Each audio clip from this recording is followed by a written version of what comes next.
सोनपुर पौर परिषद तरफ नुआ और कार्यक्रम में सोनपुर नुआ टाउन हॉल ठारे प्रथम विश्व ओडिया भाषा सम्मेलन महासमर पालन हो जाइए।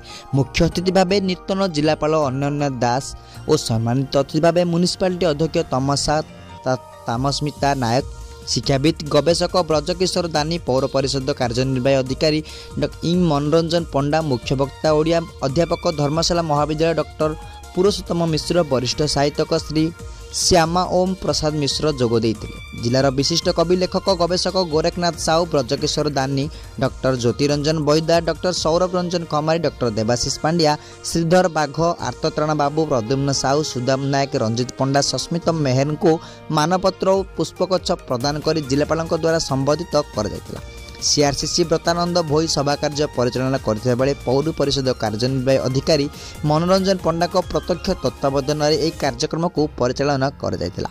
सरस्वती शिशु विद्या मंदिर छात्री माने वंदे उत्कल जननी संगीत परिवेशन करथिले। छात्री अनुसाई मेहर ओडिशा नृत्य परिवेशन करथिले। प्रबंध वितर्क इत्यादि प्रतियोगितार कृति छात्र छात्री माननकु पुरस्कृत कर जायतिला। स्कूल कॉलेज छात्र छात्री माननको ऑडियो पुस्तक बंटन कर जायतिला। सोनपुर महादेव मल्लिक रिपोर्ट, दिग्दर्शन न्यूज।